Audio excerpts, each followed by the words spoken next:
भारत में बेरोजगारी तो मानो उसी कोरोना महामारी की तरह है, जिस मर्ज के बारे में पता तो सबको है, लेकिन इलाज किसी के पास नहीं है।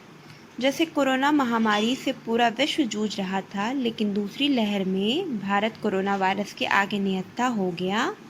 इसी प्रकार बेरोजगारी तो एक अंतर्राष्ट्रीय समस्या है, लेकिन भारत में बढ़ती बेरोजगारी दर के कारण एक दिन भारत के विकास के लिए बहुत बड़ी चुनौती होगी।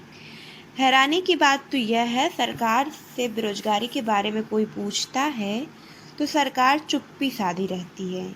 यहाँ तक कि ट्विटर पे 7 लाख जनता ने हैशटैग अनएम्प्लॉयमेंट का ट्रेंड चलाया, लेकिन सरकार की तरफ से कोई बयान नहीं आया। क्या सरकार को पता नहीं है कि बेरोजगारी जैसी समस्या का समाधान निकालना बहुत ही ज़रूरी है, या फिर सरकार जानबूझकर सुनकर अनसुना कर रही है? जरा centre for monitoring India economy के आंकड़ों पर नज़र डालें, जिसमें मई 2020 के महीने में भारत के अंदर 15 करोड़ लोग बेरोजगार हुए। जी हाँ, यह बेरोजगारी बीजेपी के शासनकाल में ही नहीं देखी जा रही, बल्कि पुरानी तमाम सरकार जैसे कांग्रेस सपा सरकार के दौरान में भी बेरोजगारी एक बहुत बड़ा मुद्दा था। लेकिन आज बीजेपी सरकार में यह मुद्दा काफ़ी बड़ा हो गया है।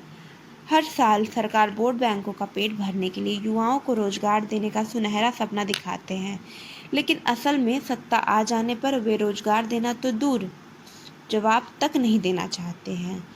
आखिर जवाब दें भी तो क्या दें? उनके पास तो जवाब है ही नहीं कि भारत में इतनी बेरोजगारी क्यों है।